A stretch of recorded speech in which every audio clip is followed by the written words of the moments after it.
Buenas noches para todos, sean bienvenidos a La Posta. Todos hemos escuchado hablar de que en Cabildo Abierto hay divisiones internas en este momento y, como corresponde en una democracia, los diversos sectores de Cabildo, o los dos grandes sectores que tiene hoy Cabildo, van a estar compitiendo para ver justamente quién obtiene más lugares de representación en el Parlamento de cara al próximo periodo legislativo. Para charlar de este y otros temas, hoy recibimos al diputado por Maldonado, Sebastián Cal. ¿Cómo andas, Sebastián? ¿Cómo estás? Buenas noches, muchísimas gracias por la invitación, un gusto estar acá. Bueno, gracias por venir. Contame un poco cómo es esto que está pasando en Cabildo, que se han conformado básicamente dos grupos. Por un lado está un grupo más cercano al general Manini, que entiendo que es el que representa a Irene Moreira, mientras que hay otro más cercano a Domenech, ¿no? Que no sigue tanto esa línea oficialista. ¿Cómo se da esa división? Bueno, no, el grupo de adelante está separado de Domenech. Está, Ok. por un lado, la columna Lealtad y Unidad, está el Encuentro Nacional Cristiano, que decidieron unirse en una única lista al Senado con Domenech, y por otro lado está adelante, y también está el Espacio de los Pueblos Libres, que entiendo que sacará su lista al Senado. Nosotros, en adelante, yo fui la última incorporación de lo que tiene que ver con diputados. Adelante lo comenzaron 4 diputados del interior del país, ya hace un año. Yo me incorporé después de la interna porque justamente quería pispear a ver cómo se alineaban los planetas, pero quise igual marcar mis votos en Maldonado. Realizamos una estrategia que terminó saliendo para nosotros de lo que es nuestra pequeña interna muy bien. Todos sabemos que la interna de Cabildo Abierto no era de las internas más atractivas, ya que teníamos un candidato único. Era votar a Manini o votar a Manini. Entonces, eso yo creo que llevó a una votación que tal vez no fue la más deseada y que claramente no tenemos ese impulso que teníamos en el 2019, cuando los 30 días de arresto de rigor todavía estaban en la memoria de la gente, ¿verdad? Y el deseo también de sacar al Frente Amplio, sin duda que hacía y motivaba a que fuera a votar la gente. Fue una votación interna muy magra. Cabildo no escapó a eso, pero también lo vivieron todos los partidos de la coalición republicana. Y nosotros hasta esa etapa decidimos mantenernos independientes.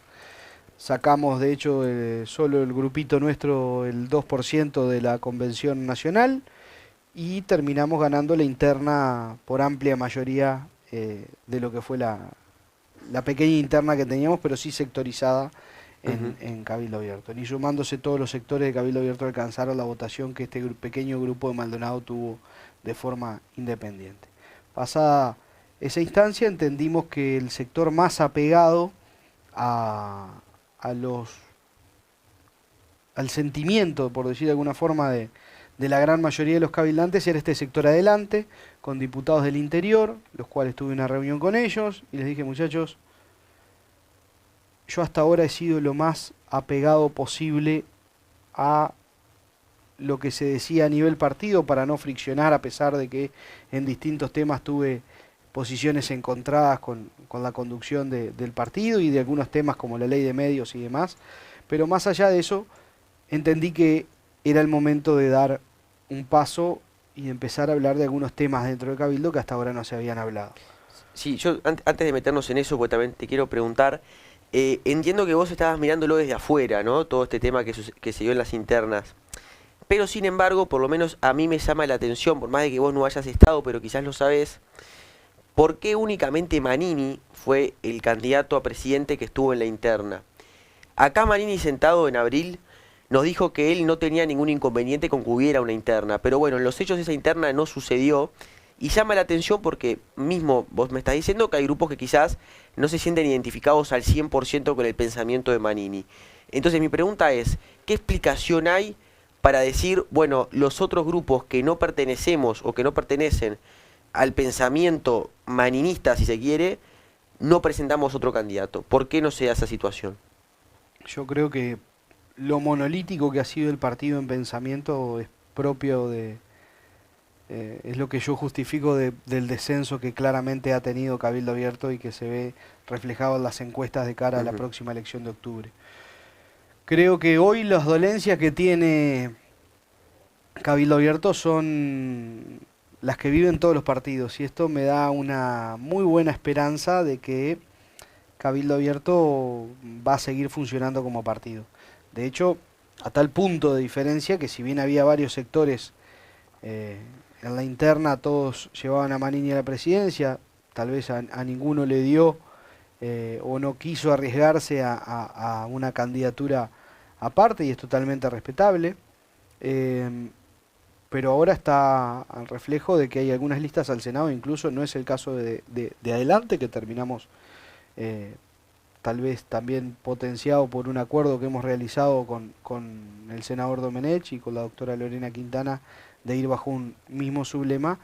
Hemos decidido también llevar a Manini a la cabeza de nuestra lista, porque fue también un arreglo que hicimos con él, de que él acepta ir en esa lista. Nosotros, si hay algo que no queríamos, era tener que dejar de hablar de liberalismo para que él pudiera encabezar esa lista. Y de hecho hay otras listas, como el caso del Espacio de los Pueblos Libres, que no va Manini a la cabeza en esa lista al Senado. Yo creo que hoy se empieza a ver, como te decía, que Cabildo es cada vez más partido.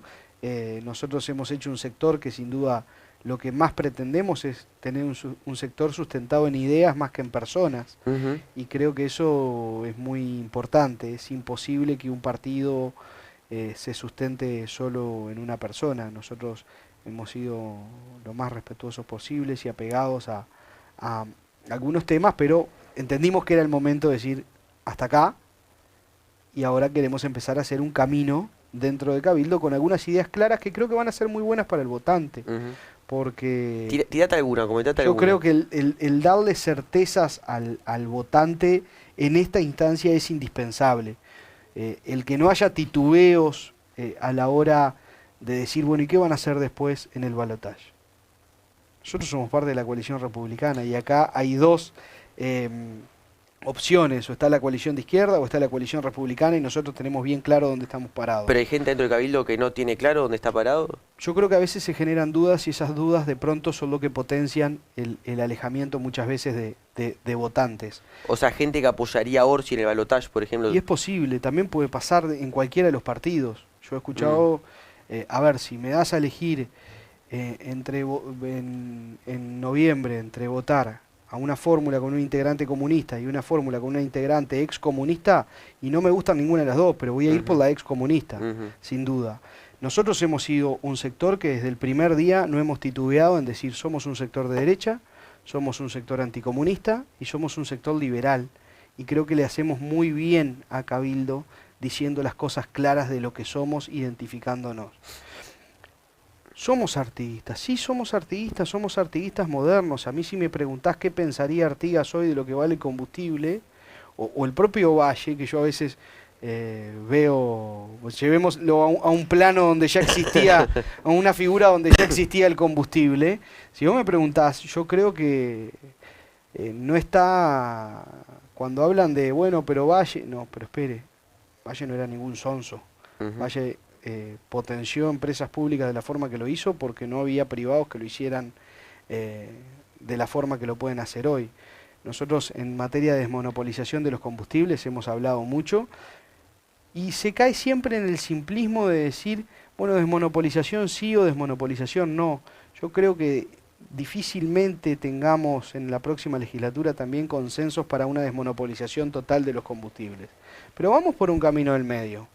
¿Por qué no proponemos de que ANCAP pueda aprovechar las oportunidades regionales de las refinerías que muchas veces venden gasoil o naftas muy por debajo de lo que es ese mentiroso precio de paridad de importación, que lo único que hace es justificar un precio alto de combustibles de ANCAP? Porque decimos, traemos el combustible del Golfo de México, calculamos ese precio y tenemos un precio de referencia. Bueno, a mí hay economistas que me han dicho, bueno, Sebastián, la idea no es mala, pero otra gran mentira, que no, bueno, pero cargándole los impuestos termina quedando al mismo precio. No, no siempre, no siempre. Nosotros hemos sacado muy clara la cuenta de oportunidades que se han dado en refinerías de la región, donde el gasoil lo hemos podido llegar a calcular cargándole los impuestos y demás entre 35, 40, 45 pesos. O sea, para vos hoy podría estar a 45 pesos el combustible. Depende de las oportunidades que se vayan dando, Claro. de excedentes y demás. Y un economista me decía, Sebastián, está buena la idea, pero es una locura porque vos desestabilizás el mercado porque un mes tenés el combustible a 40 pesos y otro mes a 80. ¿Y Y como el tomate. cuál es la solución? Sí, Tenerlo siempre 80. sí. Esa es la solución que los políticos hemos encontrado con el precio del combustible y realmente me parece triste que así sea. Nadie dice que hay que cerrar la refinería. Yo creo que hay que mantener una refinería y que cuando no hay de otra siga refinando. Pero cuando tenemos la oportunidad de comprar combustibles en la región, aprovechémosla. Yo quiero preguntarle a los arroceros qué pensarían si yo les digo, muchachos, compramos 20 millones de litros de diésel y lo van a tener a 35 pesos. De esos 20 millones van a ir 10 millones para la zafra de arroz, 5 millones para el transporte carretero en general y otros 5 millones para los taxis. Y si logramos comprar 25 millones, otros 5 al público en general. ¿Quién puede estar en contra? Pero igualmente, Sebastián, yo entiendo tu propuesta, ¿no? Pero me surgen dos dudas. Por un lado me surge la duda de que se dice que la refinería no se puede parar, porque de hecho cuando se paró fue un quilombo bárbaro volverla a prender. Eso pasó en este gobierno, en un paro que hubo por parte del sindicato ANCAP, si no me equivoco. Pero además la otra duda que me genera es, ¿por qué no ir por el todo de buscar la desmonopolización? ¿O esto es un plan B que a vos se te ocurre en el caso de que no acompañen esa medida? A nosotros lo óptimo es desmonopolizar. Y que pase lo que tenga que pasar. Pero como nadie da un plan B, y como estoy viendo una campaña realmente magra de propuestas, donde es o pelado o con dos pelucas, digo, bueno, y si le ponemos una peluca sola y tratamos de ir por un camino del medio. Después, con respecto a lo que vos decías de la refinería, sí y no. Verdades a medias que muchos se encargan de difundir. Nosotros hemos hablado de esto con varios ingenieros muy expertos en el tema y que han trabajado en ANCAP y que han trabajado en la producción de combustible en ANCAP, que de hecho es de muy buena calidad. Y nos han dicho que se puede ir bajando, se puede bajar gradualmente la producción sin tener que apagar una planta en su totalidad. Además tenemos capacidad de estoquear combustible. Nosotros no estamos diciendo, acá hay que bajar la llave cuando se compran 20 millones como oportunidad y después hay que volverlo a prender. No, se puede ir justamente por un camino del medio. Y que incluso la propuesta es que lo pueda seguir manejando la compra de combustibles el propio ANCAP.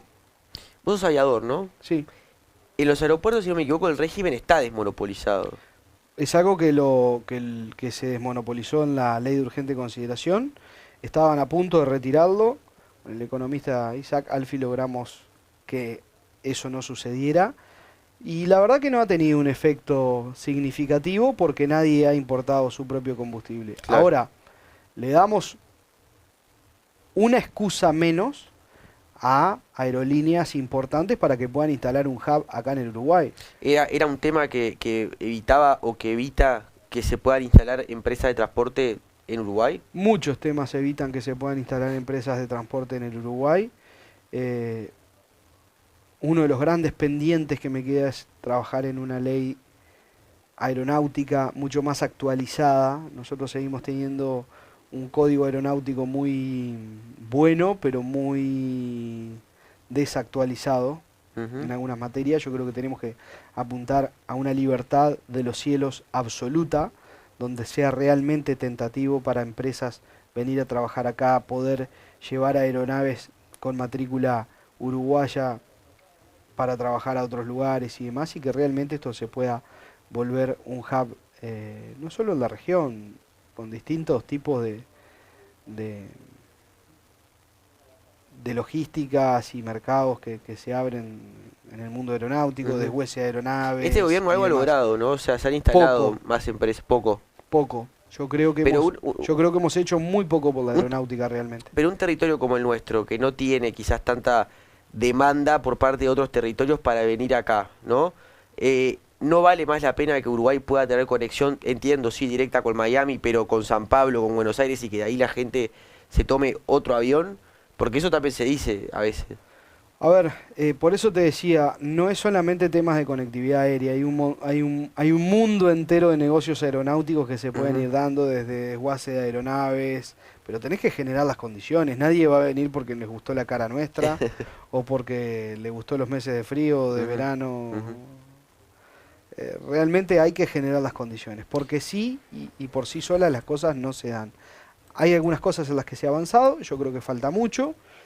Creo que hay que seguir desburocratizando todo lo que es la importación de aeronaves y de repuestos aeronáuticos, que si bien algo se avanzó en la última rendición de cuentas, no se ha aplicado como pensamos que se iba a aplicar. De hecho, hay una ley de 1944, estoy apostando a la memoria, puede ser Ujú, que le esté errando, ujú, que es la 9977, ley de promoción de la aviación, que exonera los impuestos a la traída de aeronaves y repuestos y realmente en el 2017 el Frente Amplio había burocratizado el proceso de una forma realmente ridícula, donde venía un repuesto aeronáutico y iba para el Ministerio de Industria y ahí se hacía una consulta a todas las cámaras a ver si ese repuesto aeronáutico no se fabricaba en el Uruguay, ujú, una especie de hiperprotección que era realmente ridícula. Acá no se ujú. fabrica ningún repuesto aeronáutico y bueno, algo de eso logramos avanzar y desburocratizar un poco esa parte, pero sigue siendo realmente eh, varios los pendientes que se siguen teniendo con la aeronáutica. Sebastián, te cambio de tema radicalmente. Vos dijiste en un momento que los narcos están financiando campañas electorales en Uruguay. Sí, lo dije y sigo creyendo de que es uno de los mayores riesgos que hoy tiene el Uruguay. ¿Es un Nosotros, riesgo o es una realidad? yo creo que es una realidad. Acá en el Uruguay han pasado cosas que pasan en países donde hoy todavía lo puedo decir porque tengo fuero, capaz que después no. Mientras tenga fuero lo voy a seguir diciendo. Yo creo que el narcotráfico está mucho más cerca de lo que nosotros nos imaginamos. Y no lo solucionan los allanamientos nocturnos claramente. Los allanamientos nocturnos son para el micromenudeo, pero no van a evitar los allanamientos nocturnos que sigan saliendo 6 toneladas de cocaína desde el puerto o que carguen 50 bolsos de cocaína en un avión delante de todas las autoridades como se cargaron en mayo, si mal no recuerdo, del 2019 en el aeropuerto de Carrasco. Ujú. Son cosas que realmente tienen que hacernos reflexionar cómo tenemos que manejar este tema. Yo creo que el financiamiento de las campañas de los partidos políticos es un tema clave para atacar el narcotráfico. Los uruguayos nos creemos los mejores de la clase y yo creo que no lo somos en esta materia. Nosotros creemos que acá nunca nos va a pasar, que acá el narcotráfico no va a llegar, pero yo vuelo mucho en el Uruguay y te puedo decir que deben haber más de 500 pistas sin declarar y que todos sabemos dónde están, de la misma forma que el comisario sabe dónde está la boca de pasta base de cada uno de los barrios. Bueno, pero vos sos funcionario público, ¿no? Vos deberías de denunciar si tenés conocimiento. Sí, por supuesto, ¿Lo has yo hecho? lo he hecho muchas veces. Digo, miren, acá hay una pista que está sin declarar, acá hay una pista que está sin declarar. De hecho, mismos reportes de la Fuerza Aérea en más de una oportunidad Ujú. han salido donde hay pistas sin declarar, pero hemos vivido sucesos que son realmente preocupantes, como lo que te decía recién de los 50 bolsos de cocaína cargados o de que un container que ya fue escaneado y que nos aseguran que fue escaneado termina con 6 toneladas o con 3 toneladas de cocaína en Europa. Siempre pegamos para abajo, nunca se pega para arriba. Yo Ujú. creo que hay que empezar a controlar estrictamente la financiación de las campañas de los partidos políticos. Nadie va a golpearte la puerta a decir, hola, ¿qué tal? Soy del cártel de Sinaloa, ¿te puedo financiar tu campaña? Pero hay que estar atentos, porque en el Parlamento no hay solamente legisladores y secretarios de legisladores, hay lobistas también, que los ves todos los días, Ujú. que creo que a veces el financiamiento de las campañas de los partidos políticos puede explicar los orígenes de algunos de los males de nuestro país. ¿Cuál es tu posición respecto de la liberalización de las drogas? Estoy totalmente en contra. ¿Estás en contra? Estoy en contra, O sea, ahí estás con Quintana, por ejemplo. claramente no ha sido una solución. Podía llegar a tener dudas antes, hoy no las tengo. Pero, Sebastián, a ver, yo ahí lo que siempre digo es, el que quiere consumir, consume igual, y le estamos dando un negocio donde la gente consume igual, muy lucrativo, al crimen organizado, porque no es que la droga es El la que mata gente, es el crimen narcotráfico organizado. más peligroso es el que mueve las 6 toneladas. No digo que el otro sea bueno, estoy hablando de más y menos peligroso. El narcotráfico más peligroso es el que mueve las 6 toneladas. No, no es el micromenudeo. Por eso hago hincapié también en un tema que hoy está arriba de la mesa, como es el tema de los allanamientos nocturnos. Los allanamientos nocturnos, bien, vamos para adelante, pero ¿va a solucionar la presencia del narcotráfico en el Uruguay? No. Liberalizar las drogas va a solucionar la presencia de grandes cárteles que no tengo duda que están instalados ya en el Uruguay. No. Pero si vos blanqueás el negocio, Pero vos, donde vos entra el te comercio, pensás no que entran el, las tren, balas. que el tren del agua o el cártel de Sinaloa o alguno de esos cárteles importantes tienen interés de abrir una boca acá para vender o que a través de ellos les vamos a poder vender cocaína a la gente o algo así. Yo miraba realmente lo del taxi el otro día y mucha gente... Lo del taxi, vamos a aclarar que es por las dudas, un video de un conductor de taxi que estaba inhalando cocaína, ¿no? Sí, Eso. sin duda. Sí. Realmente la gente lo criticaba mucho. A mí me daba más lástima que otra cosa una situación así, que no me quiero imaginar cómo se le debe haber venido toda la estantería arriba a ese hombre, ¿no? Sin duda que ha habido una percepción de baja de riesgo con el tema de la marihuana al momento de legalizarla. Y no pienso que vaya a pasar algo distinto con respecto a la liberación del resto de las drogas. Pero ese mismo argumento que se usaba en la ley seca para decir no vamos a liberar el mercado de alcohol, entonces mientras no se liberaba lo que pasaba era que la mafia se iba enriqueciendo en virtud de ese negocio. Yo creo que ha habido más una campaña en contra del tabaco y en contra del alcohol, por ejemplo, que en contra de la propia marihuana.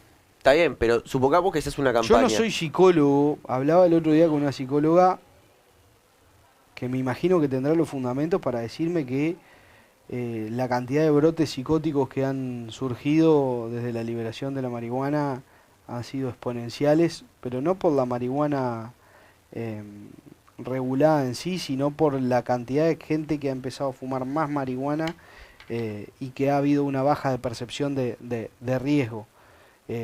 Que es un riesgo también el consumo excesivo de alcohol, Sí, sí. que es un riesgo el consumo de tabaco. Yo creo que eso no está en duda, Sebastián, pero yo lo que te digo es, la gente consume igual. Entonces, si vos blanqueás el negocio, lo que haces es, primero, le das un marco de legalidad a ese negocio. Segundo, le sacás algo tan lucrativo a lo que es el mercado negro, donde no por la falta de regulaciones, que yo creo que vos estás en contra o yo estoy en contra, sino que porque obviamente eso termina llevando a toda la criminalidad que lleva. Pues digo eso de estar en contra o no porque nosotros somos liberales y obviamente que estamos a favor de la no presencia del Estado.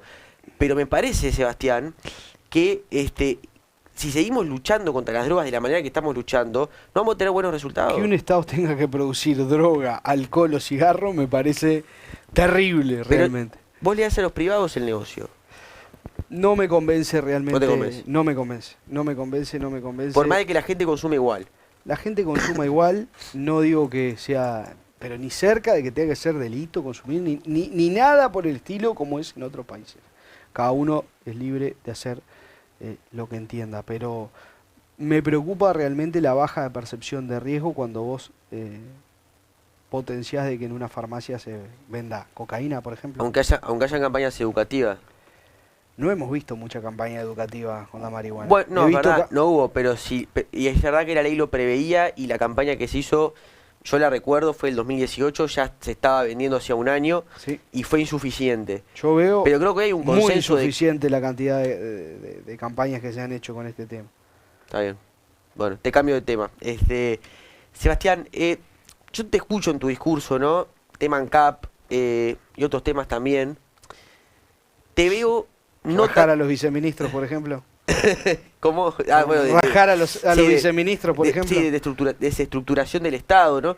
Indispensable. Digo, eso igual creo que habría que modificar la Constitución para hacerlo, porque la Constitución... Cerrar el MIDES, por ejemplo. Bueno, en otras Y propuestas... abrir una Secretaría Nacional de Asistencia Social. Digo, Cientos de millones de dólares mandamos todos los años y el 90% se va en estructura del propio MIDES. tal cual, estoy de acuerdo con vos. Yo, ¿Qué legislador, haces en Cabildo Abierto? un año rogando por una miserable silla de rueda. Cuando vos ves los millones de dólares que van para el Mides, no sean malos. No estoy en contra de asistir a las personas que están pasando mal. Creemos una Secretaría Nacional de la Asistencia Social y realmente destinemos los recursos no para cargos, sí para la gente que lo necesita. Está bien, yo comparto contigo. Ahora, mi pregunta es, ¿qué haces en Cabildo Abierto que no tiene ese pensamiento? Bueno, es el partido que me dio cobijo, estoy acá gracias a Manini Ríos y estoy agradecido por eso. Yo soy una persona que siempre le ha gustado cerrar etapas y quiero creer que la mayoría de la gente que vota a Cabildo Abierto piensa igual que yo. Lo veremos en octubre en las urnas si es así o no. Si no es así, bueno, tal vez estoy en el lugar equivocado, pero yo no quiero perder la oportunidad de tratar de hacer un cambio desde adentro de Cabildo Abierto. A mí me quedaría más fácil capaz de decir, bueno, no, me voy a otro partido, yo ofrecimientos tuve y muy interesantes, pero yo quise seguir acá y quise seguir acá porque quiero hacer el cambio desde adentro de Cabildo. ¿Qué te ofrece un partido político que no es el tuyo a la hora de proponerte un pase? Porque hemos visto muchos pases, Cargos, ¿no? pagarte la campaña, pagarte las listas, publicidad. Pero no solo otros partidos, mismo dentro del Cabildo también es más tentativo estar con el oficialismo que abrir esta locura aparte y salir a hacer un camino Por separado. por separado. Pero bueno, tengo la eso como- suerte, eso como a mí sí comprar hay el algo pase, que no me ¿no? van a ver y lo digo acá, no me van a ver nunca lloriqueando por un cargo. Yo tengo la suerte de tener dos profesiones, soy tornero y soy piloto comercial de aviones y de helicópteros. Y si me tengo que poner a manejar un Uber, me pongo a manejar un Uber, y si me tengo que poner a vender huevos, me pongo a vender huevos. Lloriqueando por un cargo no me van a ver. ¿Hay gente hoy en Cabildo que ve que van a votar menos que está lloriqueando por un cargo? Y en todos los partidos hay gente lloriqueando por un cargo y que se cuelga lo que se tenga que colgar con la promesa de un cargo si no sale diputado. ¿Cómo tomaste, por ejemplo, la salida de Eduardo Luz y de Elsa Capillera, que eran dos diputados que quizás junto contigo fueron los más mediáticos de Cabildo Abierto en un momento? ¿Cómo interpretaste esa salida y qué pensás respecto a esto que denunciaba Luz en su momento, de que hay una junta militar paralela que es la que manda dentro de Cabildo Abierto? Mirá, para mí dos compañerazos. Y sumo también lo que para mí fue una pérdida como Inés Moncillo. Inés Moncillo. Yo creo que Era suplente igual, tres ¿no? compañerazos que hoy me encantaría que siguieran con nosotros. Y que es una opción y que es respetable decir, bueno, yo hasta acá llegué. Yo siempre he sido medio rebelde desde que tengo memoria, pero nunca me gustó tirar la toalla y esta no es la excepción. Yo realmente quiero hacer un cambio desde adentro, quiero que en Cabildo se hable de liberalismo y se le hable claro a la gente. Que se le hable de un artiguismo moderno, que se le hable de lo que somos. Yo recién decía, yo soy anticomunista. Y el otro día un periodista amigo me decía, vos no digas que sos anticomunista porque queda feo. Digo, mirá hermano, digo, yo le tengo que decir a la gente lo que yo soy. Digo, porque los comunistas sí le dicen lo que son y no les da vergüenza. Y a mí no me puede tener que dar vergüenza. Yo no quiere decir que no pueda tener amigos comunistas y que no me siente a comer un asado. Y de hecho tengo muy buenos amigos que son afiliados al Partido Comunista. Ahora, ¿qué es decir soy anticomunista? Bueno, ellos tienen una línea, ellos tienen un programa donde yo no existo en este mundo. Donde la propiedad privada no existe en este mundo, donde un montón de cosas que yo pregono y cuido y demás no existen. Entonces soy anti esa ideología, no soy anti persona, yo no soy enemigo de nadie ni odio a nadie. Que quede claro, porque a veces se ha confundido un poco eso que uno dice, soy anticomunista, ¿sos antipersona? No, no soy antipersona. Pero no tiene nada de malo, soy ¿no? anti una ideología, que el comunismo está acá y yo estoy totalmente del otro lado. Entonces, capaz que tendríamos que ponerle otro nombre. Bueno, como no lo tiene, hoy soy anticomunista. Sebastián, otra polémica que te vi protagonizar, me decías que sos rebelde, andaba acordándome de un cruce que tuviste con Domenech respecto del tema de la homosexualidad, ¿no? Hay en Cabildo Abierto esas posiciones más conservadoras, si se quiere, que uno puede entender. Domenech estuvo acá, explicó su punto de vista, me parece que es respetable. Yo creo que mientras él no agreda directamente a una persona, en realidad cada uno tiene derecho a pensar lo que quiera sobre todos los temas.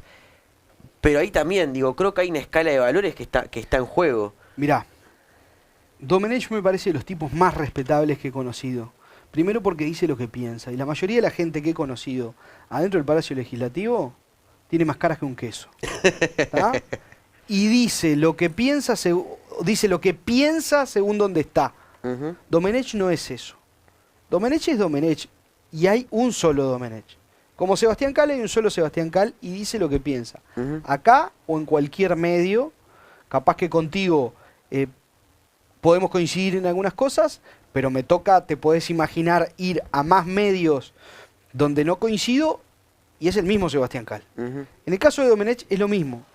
Yo valoro tremendamente que él diga lo que piensa, porque creo que para el que tiene que elegir es importante. No que yo hoy te diga una cosa y mañana te diga otra. Y yo en eso soy igual, yo digo lo que pienso. Yo dije, bueno, por mí, dije un dinosaurio de plástico, pero podía haber dicho esta tacita o un bomberito. Porque es lo que pienso, porque no juzgo a las personas por su condición sexual. Y para mí me da lo mismo lo que hace cada uno con su vida y con la parte de su cuerpo. Entonces, yo realmente, mira, nosotros armamos unos 10 puntos que nos orienten en esta campaña a quienes somos candidatos por adelante. Y uno de esos puntos es evaluar a las personas por sus capacidades y no por su condición sexual, racial, pero lo decimos realmente porque estamos convencidos. A mí me da lo mismo qué es lo que hace esa persona en su intimidad, en su actividad, que no afecta a mi vida ni la de nadie. Sebastián, cuando Manini se recorría el país hablando de desmonopolizar ANCAP, como estaba en el programa de Cabildo Abierto del 2019, no me acuerdo en qué página, pero cuando vino Manini lo comentamos, y después en el Parlamento se votó otra cosa, ¿no sentiste que ahí había más caras que un queso? A mí me duele cuando un político dice algo que después no hace. Nosotros lo dijimos el otro día en la conferencia de prensa. Los legisladores que asuman por adelante van a trabajar por una libre importación de los combustibles y, si eso no prospera, por un camino del medio que es el que hablábamos recién, por ese plan B. A veces en la euforia de la campaña se dicen cosas que después no se cumplen. Yo no soy de esos. Porque ustedes son conscientes de que hubo gente que los votó pensando que iban a representar más un liberalismo económico de lo que terminó siendo. Yo creo que si Cabildo Abierto hubiera tenido una línea de liberalismo económico, hoy no tenía techo. Hoy era el segundo partido de la coalición de gobierno, sino el primero. Antes de irnos, te quiero hacer una pregunta, me interesa. ¿Cuál es tu opinión sobre el aborto? Mi opinión sobre el aborto es una muy buena pregunta. Tenemos 5 minutos. Mirá, hace un rato venía hablando con una amiga que es derecha, es liberal y está a favor del aborto. Veníamos teniendo una charla muy interesante sobre ese tema. A mí no me gusta el aborto. Y tal vez me movió más todo, incluso después que fui papá. Te cambia la percepción de la vida. ¿Hace cuánto sos padre? 4 años, tengo otra en camino. Bueno, felicitaciones. Gracias. Pero es un tema muy complejo. Sí creo en muchísimas cosas que la madre tiene que tomar una decisión, pero que no puede decidir sobre otra vida de la forma que hoy se hace. O sea, Sebastián Cal prohibiría el aborto, por ejemplo. No sé, no lo prohibiría de la forma como tal, pero claramente uno de los argumentos que se utilizó no fue el más correcto, que se decía de que era con el tema de las violaciones y demás. Que eso ya estaba despenalizado. Eso ya estaba desde el 34. Que eso ya estaba despenalizado desde el año 34, exactamente. Yo creo que no somos quien para decidir sobre la vida de otro. Sé que le puede llegar a afectar a su mamá y demás, pero también creo que tenemos que ver la forma de... Hay tantas personas que quieren adoptar un hijo. Yo adoptaría un hijo. Encantado de la vida. Y estoy seguro que hay 10.000 personas por año que adoptarían un hijo en el Uruguay. Si se facilita, si se hace fácil, si se establece un proceso. Sí, hoy por hoy... Tal vez es menos trámite hacerte de repente Volvamos a hablar de los caminos del medio. Uh-huh. Me gustaría que Cabildo Abierto promoviera también una ley en próximas legislaturas donde se pueda hacer un proceso de acompañamiento de padres adoptivos desde el minuto 1, ¿verdad?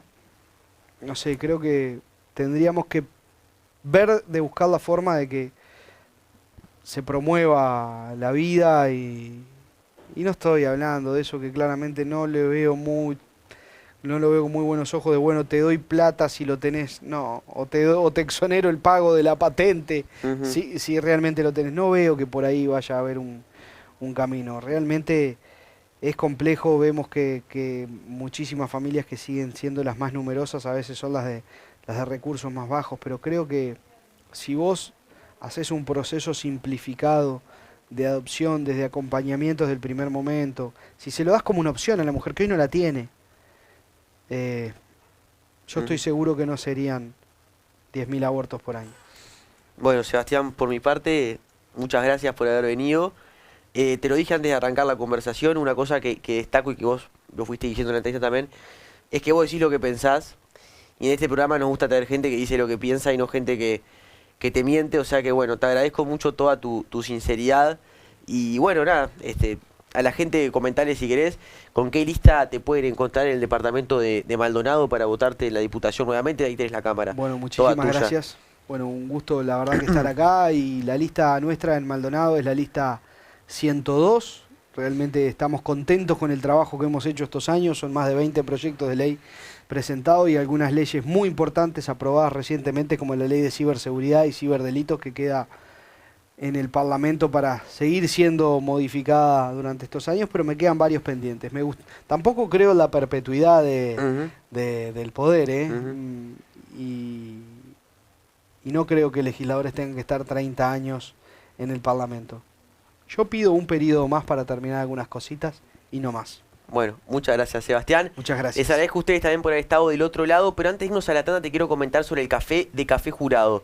Si estás buscando un café que sea no solamente bueno desde el punto de vista de la calidad, sino que también que sabes que te va a gustar, que tienen para todos los gustos, que es ese café que decís, lo tomo una vez, lo elijo siempre, yo te recomiendo que te acerques al local de Café Jurado que quede más cerca de tu domicilio. Los encontrás en Google, ahí puedes ver los 3 locales que tienen en la capital del país y vas a poder acercarte para probar este café que te aseguro que una vez que lo pruebes, lo vas a querer seguir tomando.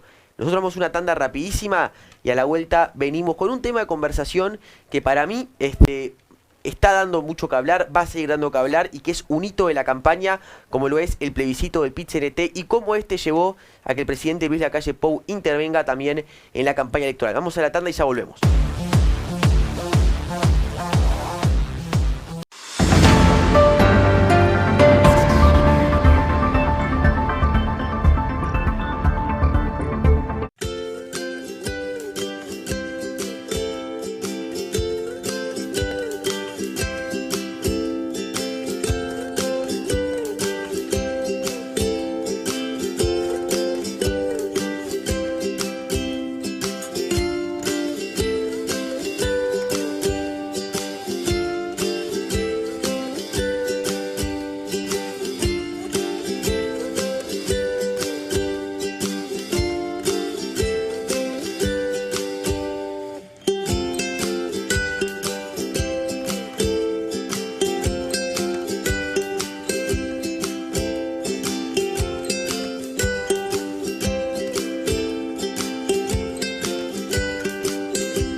Fachelo Joyeros. Desde 1968, asesorándolos a la hora de vender alhajas, relojes y brillantes. Especialistas y coleccionistas de relojes y joyas. Compramos oro, brillantes y alhajas antiguas. Fachelo Joyeros. en Pocitos, 21 y Ellauri.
En DS Importaciones tenemos todo para equipar tu vehículo. Audio, multimedias, marcos adaptadores, polarizados e iluminación LED vehicular. Importadores exclusivos de las marcas Genius Audio y DS para Uruguay. Además, somos distribuidores de las mejores marcas de plaza. Estamos en Luis Alberto de Herrera 3885, esquina San Martín. Teléfono 2204 1532 o 091 826 812. Somos DS, de todo para tu vehículo. Y si sos instalador, comunicate con nuestra línea directa para un asesoramiento personalizado.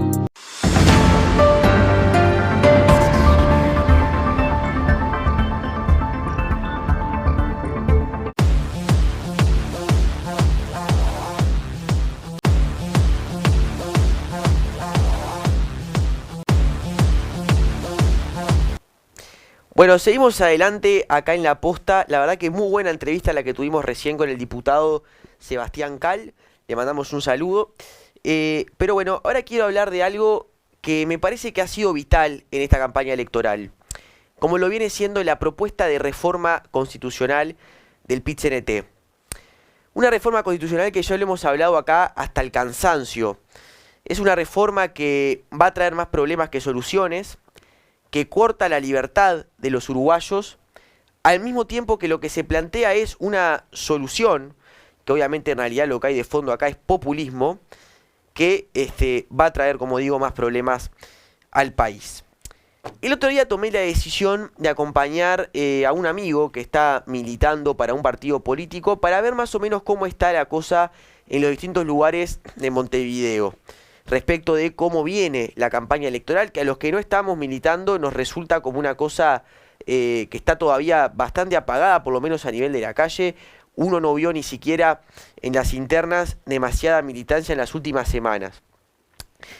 Y en esa recorrida que yo acompañé, me dan esto, que espero que se vea bien, del otro lado se ve bien, bien.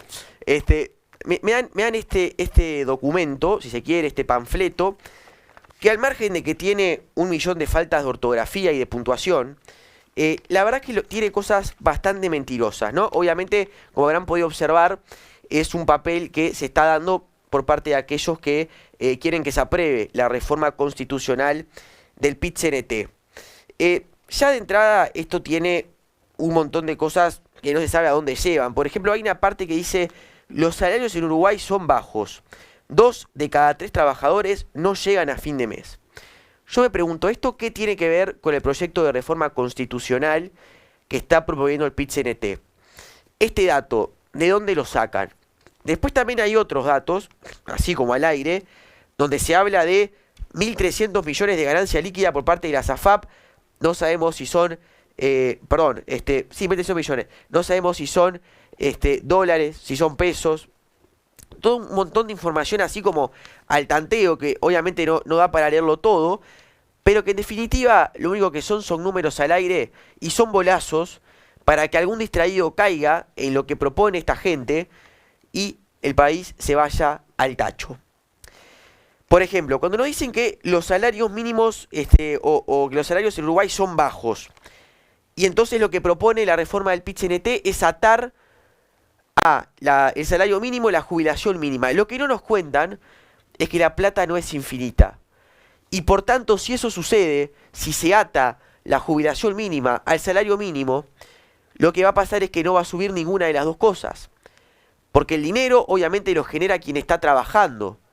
Ahora, si nosotros tenemos que pagar más impuestos para financiar una reforma que le va a atribuir todas las cosas que tienen que ver con la jubilación al BPS, para justamente financiar esto, bueno, ahí lo que va a pasar es que van a haber escasos recursos y por tanto no va a poder subir la jubilación y tampoco va a subir el salario mínimo. Entonces acá se hacen una serie de enumeraciones. Por ejemplo, en los países donde se aumentó la edad jubilatoria, más de la mitad de los trabajadores no llegaron a esa nueva edad jubilatoria. ¿Este dato en base a qué, PIT-CNT? De hecho, todos los países en el mundo, por lo menos en el mundo occidental, están subiendo la edad jubilatoria. De hecho, hace poco tiempo en Brasil se aumentó también la edad jubilatoria para hombres y para mujeres, tanto del ámbito urbano como del ámbito rural, y es algo que ni siquiera Lula, que también viene del sindicalismo, se animó a tocar. Porque no es idiota, porque sabe que la gente hoy por hoy vive más años y que no tiene sentido alguno andar buscando hacer cosas que hagan de cuenta que esa realidad no sucede. Si nosotros pasamos todo el sistema a un sistema público, lo que va a terminar sucediendo es que el sistema se va a fundir. ¿Por qué? Porque a menos trabajadores en actividad, menos se sostiene el sistema jubilatorio que tenemos.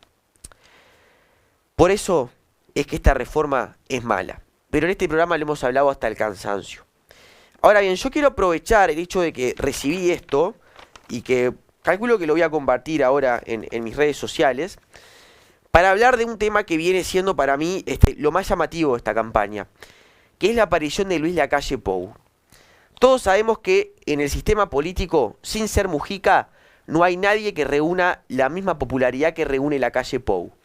En la coalición es el líder indiscutido y yo creo que hasta lo escucha gente que no lo votó o que no lo votaría, porque evidentemente su aprobación es bastante más alta de lo que tiene la coalición hoy por hoy. Cuando Lacalle Pou se mete en la campaña electoral, se mete para defender algo bien claro, una política de gobierno. La reforma de la seguridad social que propone el PIT-CNT atenta contra la reforma que encontró este gobierno para que el sistema sea sustentable. Una reforma que obviamente no es suficiente, hubo que negociarla, que quizás lo ideal hubiera sido pasar ya a generaciones enteras al ahorro 100% privado, porque el sistema público, por la propia base demográfica que tiene el Uruguay, que tiene cada vez menos gente que nace y por tanto cada vez menos gente trabajando, no es sostenible a largo plazo, pero una reforma que nos salvó de la fundición cercana de una vez por todas, porque si seguíamos así íbamos a estar cada vez peor. Lacalle se mete y uno tiene que ver a la fórmula del Frente Amplio quejándose de que Lacalle se metió en la campaña. Ahora yo me pregunto, y le pregunto a la fórmula del Frente Amplio, que en teoría está en contra de esta reforma por más de que no están haciendo campaña. ¿Por qué les molesta que el presidente y Lacalle Pou en definitiva lo que haga sea sumarse a la campaña para defender algo que va a impedir que el país se funda? Porque esa es la verdad.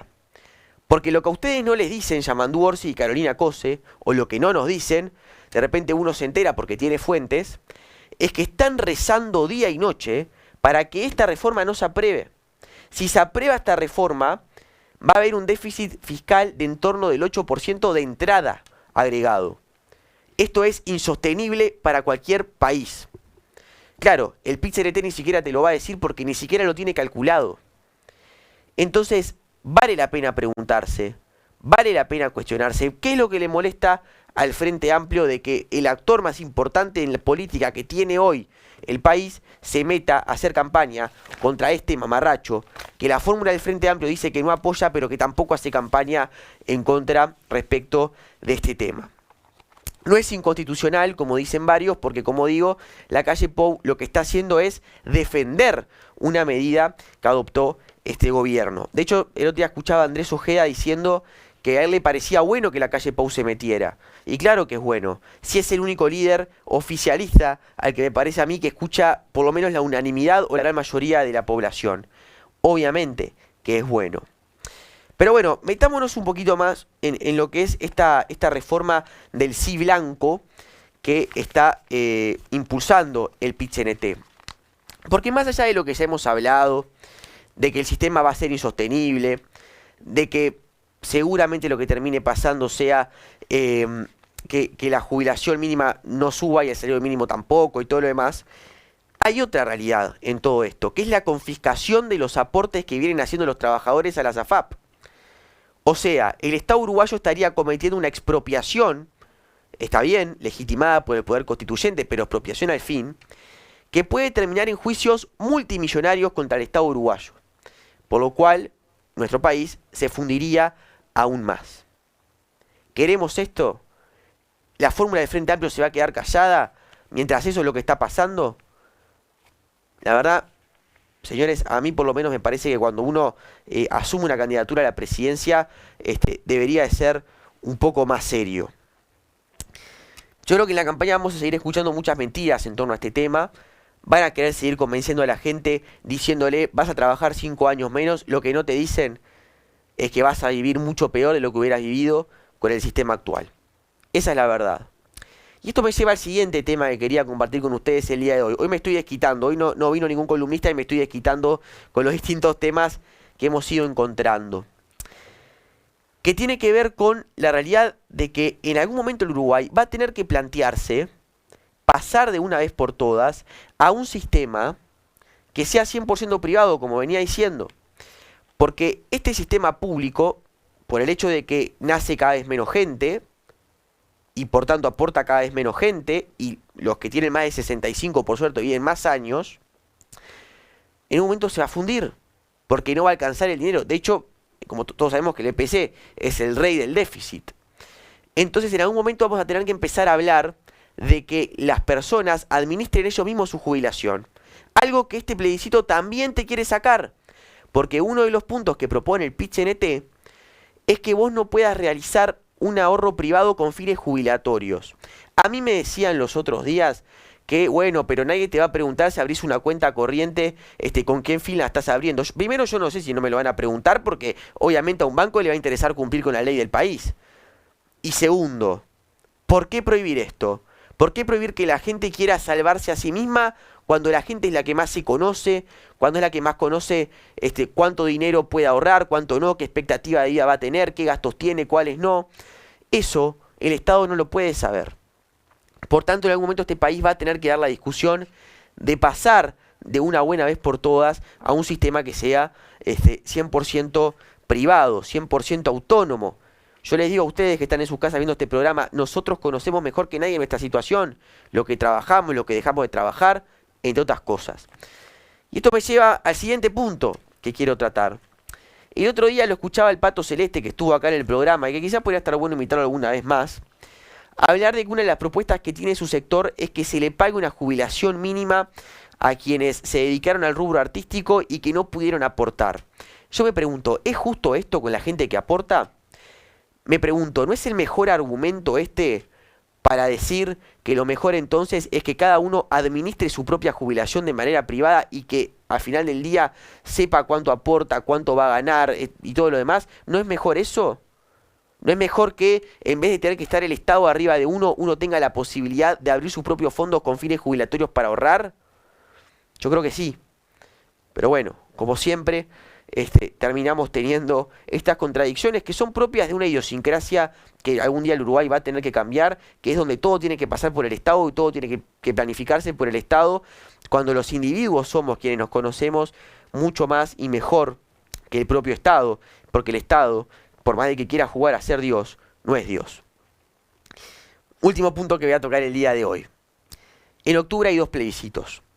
está el plebiscito blanco, que es el que apoya este desastre, y hay un plebiscito amarillo que vamos a seguirlo debatiendo en el programa porque me interesa también escuchar los distintos puntos de vista, como es el de allanamientos nocturnos. Lo decía el diputado Sebastián Cala hace un rato, obviamente el allanamiento nocturno no va a ser una herramienta que termina al final del día con lo que hace al tráfico de drogas, ¿no? Pero sí puede ser una herramienta más a los efectos de controlar los insucesos de seguridad que está viviendo nuestro país. De hecho, el Uruguay es de los pocos países en el mundo que no tiene la posibilidad de hacer allanamientos nocturnos. Yo a nivel personal no tengo una decisión muy tomada en torno a este tema, le veo pros y le veo contras. Creo que es un pro el hecho de que haya una herramienta más para la policía.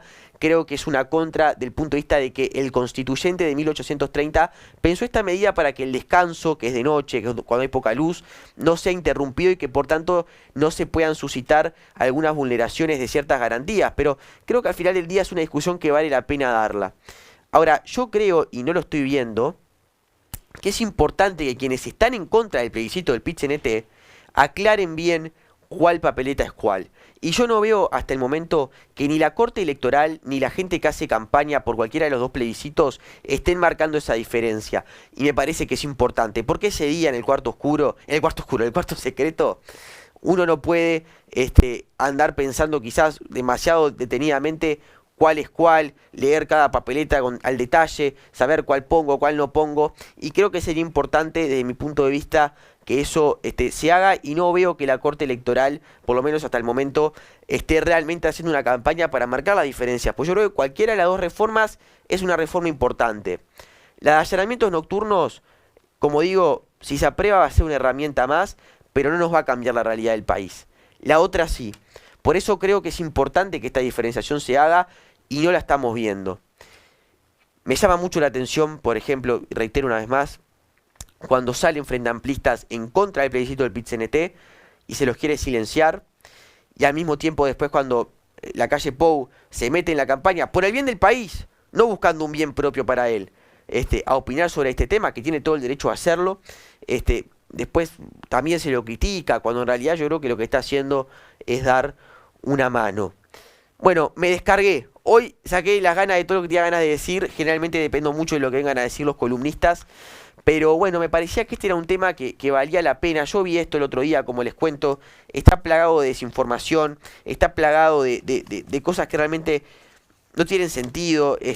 Ahí me llama la atención del Zunca. Esto, como hablábamos con el doctor Salle, el Zunca tiene cajas privadas de ahorro. Que si se aprueba esto no van a correr más. Entonces, realmente acá lo que hay para mí es una intención de marcar la cancha políticamente que se fue de las manos y que ahora se está apelando a la desinformación de la gente para que esto se apruebe, pero la verdad es que las consecuencias que puede traer esto en materia de la pérdida de inversión, la baja del nivel de vida y la poca capacidad que va a tener el Estado para hacer frente a determinados gastos que sí son más importantes, como por ejemplo lo que es la pobreza infantil, no se van a poder hacer porque vamos a tener un país trabajando por y para la gente que ya es grande, que ya laburó, que fue libre de tomar sus decisiones, pero que por culpa del PIT-CNT ahora vamos a tener que dedicarles todos los recursos a ellos y no habrán recursos para el resto de las cosas. Señores, yo les agradezco por haber estado en el programa del día de hoy, no sin antes decirles como siempre que no dejen de tomar el café de Café Jurado, pruébenlo, es realmente el mejor del mercado, no solamente es garantía de calidad, sino que también de que tienen el café indicado para tu paladar, así que te invito a que busques en Google aquel local que te quede más cerca de tu domicilio para justamente acercarte, probarlo y vas a ver que a partir de ahora va a ser tu café. Te agradezco mucho por haber estado del otro lado y nosotros nos vemos el próximo lunes a la misma hora por el mismo canal, aquí Cantando la Posta. Muchas gracias.